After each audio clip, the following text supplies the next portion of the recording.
Hello everyone. Now we are starting the sum number 5. Let's start the sum. बहुत simple सा sum है. There is no such variation in this sum. Okay. So सबसे पहले A and B shares the profits in the ratio of 5:3. This is the old ratio of the partner. They admit C into firm for 1/4 share in the profit to be contributed equally by A and B. It means ये जो 1/4 share है इसका half portion A pay करेगा and the half portion will be paid by B. Right. Before admission of C, balance sheet of the firm as follows. Let's have a look of the liability side first. A की capital 40,000, B capital 30,000. Workman compensation reserve. मैंने आपको workman compensation reserve से related 3 point explain किए थे. Right. I'll just take that once again.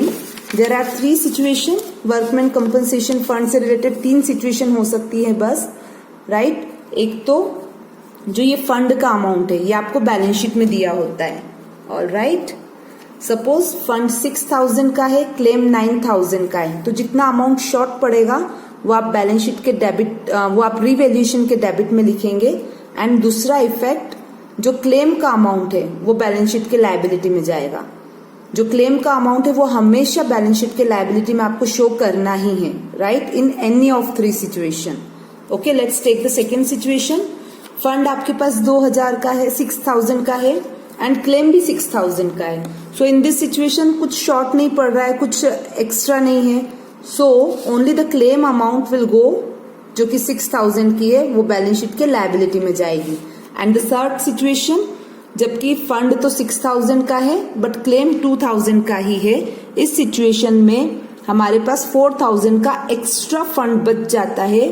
सो ये जो fund extra बच गया है वो पार्टनर्स कैपिटल अकाउंट में क्रेडिट किया जाएगा ओल्ड पार्टनर्स को उनके ओल्ड रेशियो में. अगेन जो क्लेम का अमाउंट है वो आपको बैलेंस शीट के लायबिलिटी में शो करना है. राइट. तो अब यहाँ पे क्या सिचुएशन आती है that we will see ahead. Then liability side में नेक्स्ट दे रखा है provision for doubtful debts 1,000, creditor 2,000, provident fund 10,000 का. Right. Now let's see the assets. Machinery है 30,000, furniture 20,000, stock 15,000, debtors 15,000 and the bank 7,000. Let's have a look towards the adjustment. C को ये लोग admit कर रहे हैं. C will bring 30,000 as his share of capital and goodwill.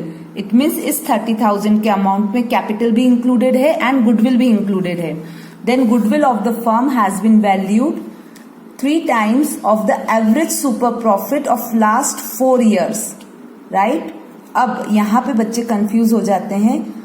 Average profit of last 4 year दे रखा है तो हम 4 से नहीं मल्टीप्लाई करेंगे, हम 3 से मल्टीप्लाई करेंगे. गुडविल का फॉर्मूला क्या होता है? Super profit into number of years of purchase. तो यहाँ पे 3 से मल्टीप्लाई होगा. अब सुपर प्रॉफिट कैलकुलेट करने के लिए हमें चाहिए होता है average profit which is given. Average profit of the 4 years are 20,000 and normal profit चाहिए होता है which is also given. while the normal profit that can be earned with the capital employed are 12,000. It means 20,000 का तो average profit है, 12,000 का normal profit है. So this will help us in the calculation of the goodwill. Then furniture को appreciate करना है 6,000 से. It means furniture की वैल्यू 6,000 से बड़ी है. Value of stock to be reduced by 2,000. Stock का वैल्यू कम हुआ है. Provident fund raised by 1,000. आप यहाँ देख सकते हो प्रोविडेंट फंड 10,000 के, तो हमको उसको 1,000 से और इंक्रीज करना है. All debtors are good. You can see here provision दे रखा है डाउटफुल डेट्स का, जबकि ऑल डेटर्स आर गुड, तो हमको फिर इस प्रोविजन की जरूरत नहीं है. Right. So now liability against workman compensation reserve is determined 2,000. Workman compensation fund 4,000 का था और लायबिलिटी है 2,000 की. इट मीन्स जो एक्स्ट्रा हमारे पास 2,000 बचेगा वो हम लोग पार्टनर्स को उनके कैपिटल अकाउंट में डिस्ट्रीब्यूट कर देंगे. हमने अभी जस्ट सम रीड किया है. Right. Keep the book open with you. सबसे पहला पॉइंट है उसमें कि जो आपके स्टॉक की वैल्यू है वो 2000 से आपको रिड्यूस्ड करनी है, राइट। तो स्टॉक की वैल्यू यानी कि असेट्स की वैल्यू डाउन हो रही है, तो हम लोग रीवैल्यूएशन के डेबिट साइड में लिखेंगे to stock 2000 rupees. All right, then उसके बाद हमारे पास इंफॉर्मेशन थी कि जो फर्नीचर का वैल्यू है वो 6000 से अप्रिशिएट करना है। अप्रिशिएट करना है इट मीन्स बढ़ाना है। असेट्स की वैल्यू बढ़ती है तो रीवैल्यूएशन के क्रेडिट में शो करते हैं। यहाँ पे हम लोग लिखेंगे by furniture 6000। Then provident fund की इंफॉर्मेशन दे रखी है हमारे पास।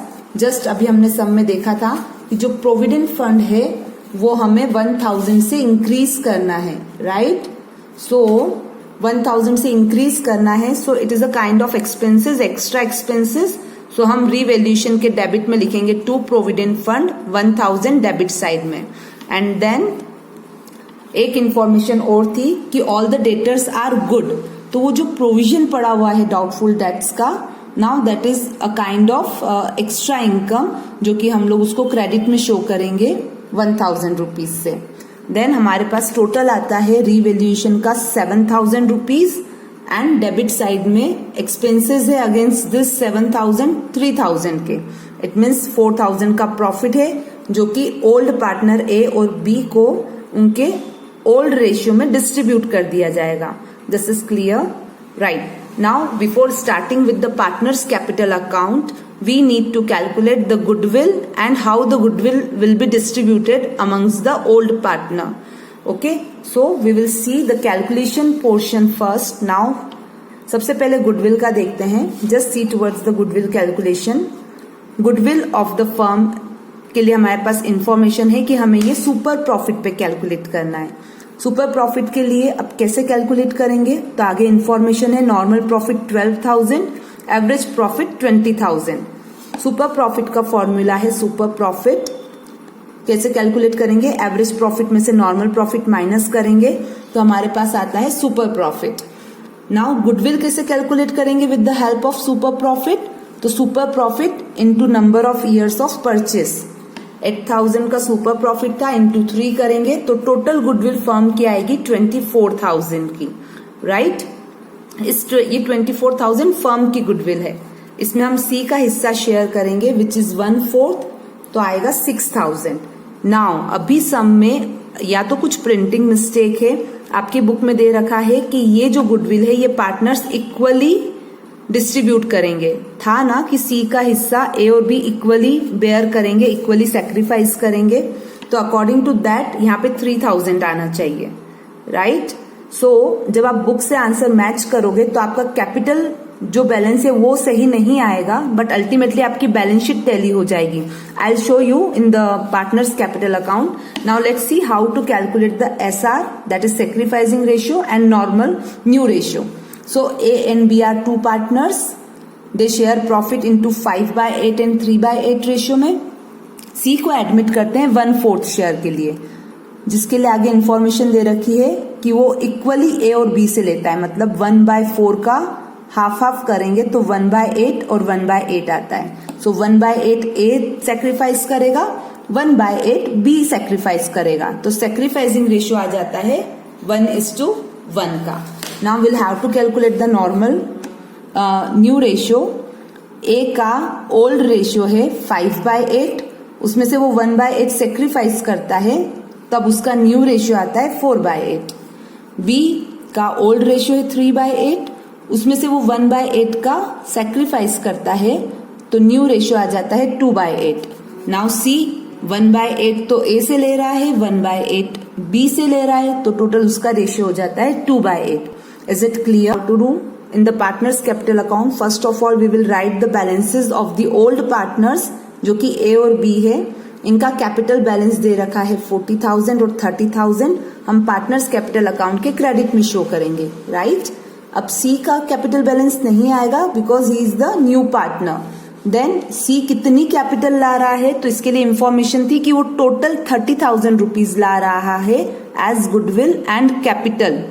तो हमने गुडविल कैलकुलेट किया था 6000 का, तो अगर 6000 का गुडविल है आउट ऑफ 30,000 तो कैपिटल होगा 24,000 का, राइट। और ये जो गुडविल 6000 का है वो A और B इक्वली शेयर करते हैं, सो 3000 हम ए को देंगे, 3000 बी को देंगे। उसके बाद हमने रीवैल्यूएशन जब बनाया था तो वहां से प्रॉफिट जनरेट हुआ था। So this profit will also distributed to the partners. It means partners को क्रेडिट दिया जाएगा रीवैल्यूएशन अकाउंट से जो प्रॉफिट निकलता है उससे 2500, 1500। अब आते हैं वर्कमैन कंपनसेशन फंड पर। वर्कमैन कंपनसेशन फंड से रिलेटेड पॉइंट था कि 4000 का तो फंड हमारे पास है, उसमें से 2000 का हमें क्लेम पे करना है, तो उसके बाद भी 2000 रुपीज बच जाते हैं। 4000 का हमारे पास फंड था और 2000 हमें क्लेम देना है, सो स्टिल 2000 बच जाते हैं। तो ये 2000 रुपीज ओल्ड पार्टनर को उनके ओल्ड रेशियो में हम लोग डिस्ट्रीब्यूट कर देंगे। ओके, सो यहाँ हमारा क्रेडिट साइड पूरा हो जाता है। डेबिट साइड में there is no such item, तो ए का टोटल करेंगे, बी का टोटल करेंगे, सी का टोटल करेंगे एंड वो टोटल ही इन लोगों का बैलेंस भी बन जाएगा। मैंने यहाँ पे टोटल नहीं लिखा है, बट आप लोग प्लीज ये कंप्लीट कीजिएगा। ऑलराइट, ओके, दिस वीडियो की विड्थ जो है, लेंथ है, वो शॉर्ट है, so will do the balance sheet also in this video only. Balance sheet के लिए देखते हैं। बैलेंस शीट एज ऑन मैंने नहीं लिखा है, again please mention it. Liability side amount, assets amount. Let's take the liability side first. तीनों partners का जो कैपिटल बैलेंस हमने ऊपर जनरेट किया था, yes you can see that यहाँ पे तीनों पार्टनर्स का कैपिटल बैलेंस दे रखा है, वो आपको यहाँ पे मेंशन करना है कैपिटल में। Okay, then workman compensation fund, मैंने आपसे कहा था जो एग्जैक्ट अमाउंट का क्लेम हम पे करते हैं वो आपको यहाँ शो करना है, तो 2000 का क्लेम हम यहाँ पे शो करेंगे। इसके बाद क्रेडिटर्स, क्रेडिटर्स के लिए भी इंफॉर्मेशन थी कि टोटल क्रेडिटर्स 4000 के थे, राइट। टोटल क्रेडिटर्स थे 2000 के only, there was no adjustment. Creditors 2000 के हैं, हम 2000 मेंशन करेंगे। प्रोविडेंट फंड के लिए एडजस्टमेंट था कि 10,000 का था, आपको 1000 और पे करना है, तो टोटल प्रोविडेंट फंड बनता है 11,000 का। प्रोविडेंट फंड क्या होता है, आपकी फर्म में जो एम्प्लॉयज होते हैं, जो लोग काम करते हैं, तो आप सैलरी देते हैं ना, तो उन्हें पीएफ का अमाउंट देना भी कंपलसरी होता है, राइट। कुछ समवॉट अमाउंट वो लोग पे करते हैं और थोड़ा बहुत अमाउंट एम्प्लॉयर यानी कि जो ऑनर होता है उसको पे करना पड़ता है। सो ये वही प्रोविडेंट फंड है। Now asset side, machinery 30,000 no change, furniture 26 no change, stock 13,000 no change. Debtors के लिए कहा था कि जो प्रोविजन फॉर डाउटफुल डेट्स है वो अब आपको नहीं रखना है, तो हम वो ऑलरेडी रिवैल्यूएशन में शो कर चुके हैं एज इनकम, सो यहाँ पे आपको शो करना ही नहीं है। बैंक की बात करते हैं, 7000 का बैंक का बैलेंस है, 6000 रुपीज की गुडविल लेके आ रहा है C in the form of cash and 24,000 की कैपिटल ला रहा है in the form of cash, तो टोटल आपका बैंक का बैलेंस हो जाता है 37,000। When you will get the balance of both the side, it is 1,21,000. Okay, as I already told you कि जो गुडविल डिस्ट्रीब्यूशन से लेके पॉइंट आपकी बुक में दिया है उसके अकॉर्डिंग जो गुडविल है वो हाफ ऑफ डिस्ट्रीब्यूट होगी, but there is some printing mistake, या तो आंसर में प्रिंटिंग मिस्टेक है या सम में। ओके, बट हमने एज पर द बुक ही सॉल्व किया है and at last balance sheet हमारी टैली हो रही है। Okay, so this is all for today's. Sum number 5th we have completed. Thank you very much.